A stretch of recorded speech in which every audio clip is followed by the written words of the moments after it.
Friends, today we are going to see basic welding metallurgy or metallurgy of welding joint. Now let us see the next slide. So, in this figure, we can see the several zones in a fusion welded joint. The fusion zone can be characterized as a mixture of completely molten base metal with high degree of homogeneity, where the mixing is primarily motivated by convection in the molten weld pool.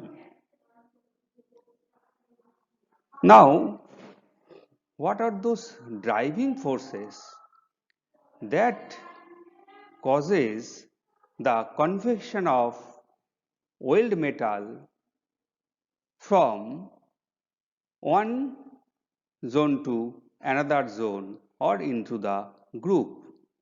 The main driving forces for convective transport of heat and resulting mixing of molten metal in weld pool are buoyancy force number 1, number 2 surface tension gradient force, number 3 electromagnetic force, and then it is friction force.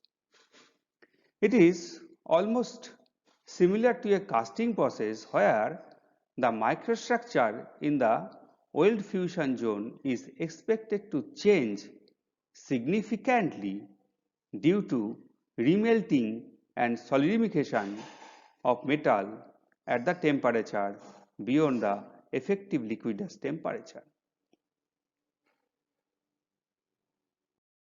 Next, we can see a small zone just nearer to the fusion zone in the figure, which is a very narrow zone, and this zone is named as marshy zone. It is actually the interface between the fusion zone and the base metal or base material.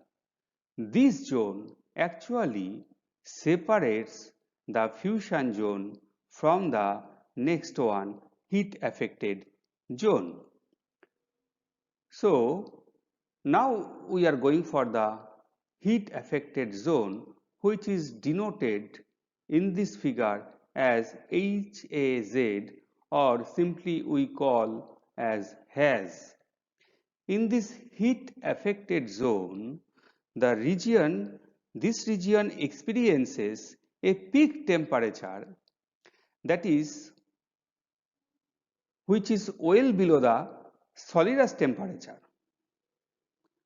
while high enough that can change the microstructure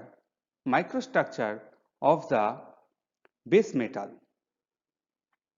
The amount of change in microstructure in HAZ depends upon the amount of heat input, how much amount of heat is given, what is the maximum temperature reached, what is the time or how much time is given for this elevated temperature to reach, and what is the rate of cooling. On these four parameters, this microstructure change in HAZ depends upon. As a result of the change in the microstructure in the heat affected zone, the mechanical properties also changes in the heat affected zone. So this causes the various problems or various problems to the weldment and creates the weakest section in the weldment. Next we come to the unaffected zone. This unaffected zone we can see in the figure, which is out of the haze area. Means after fusion zone, the massy zone comes, then comes haze, then the zone comes which is called unaffected base metal. So this unaffected base metal zone is surrounding the haze area, but here what happens, though the heat is much lesser in this unaffected base metal zone than that of the heat affected zone, but it always experiences a residual stress due to the shrinkage in the fusion zone. When shrinkage occurs, when the solidification of molten metal takes place.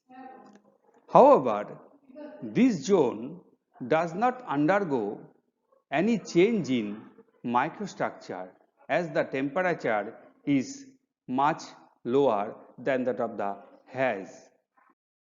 The fusion zone and heat affected zone can exhibit very different mechanical properties from that of the unaffected zone. Suppose the fusion zone exhibits a typical cast structure while the heat affected zone will exhibit a heat treated structure involving phase transformation, recrystallization and grain growth.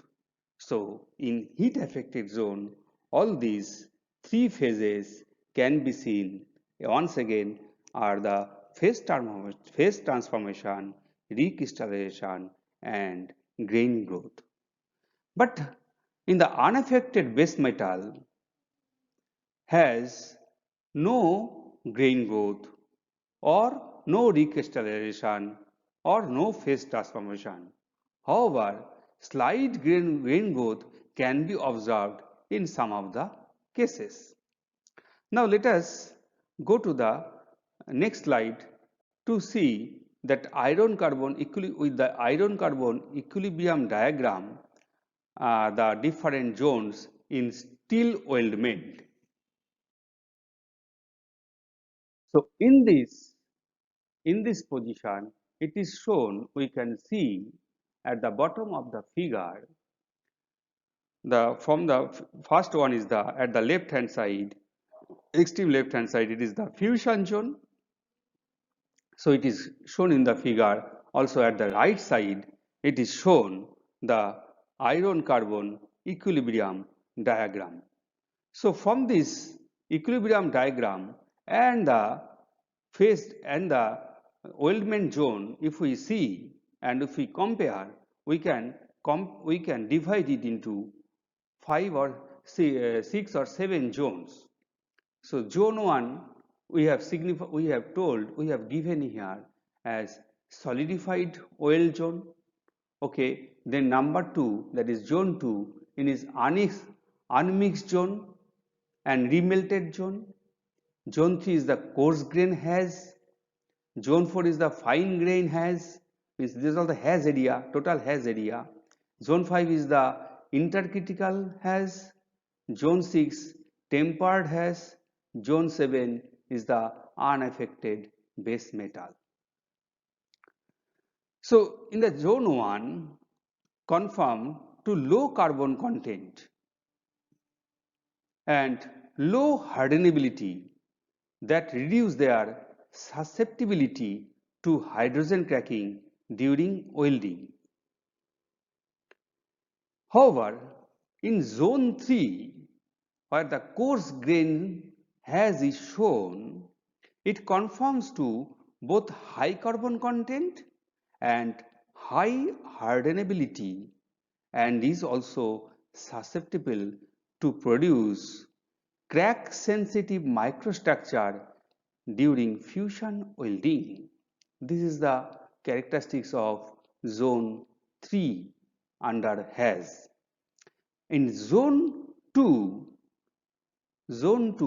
that is given as unmixed zone, or we are telling it as a we have already it is told as a massy zone, which is actually the interface of the fusion zone and the base material.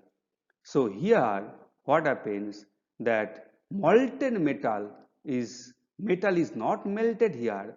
However, it is just below the melting point temperature is available, and due to that what happens that it has higher carbon levels with lower hardenability.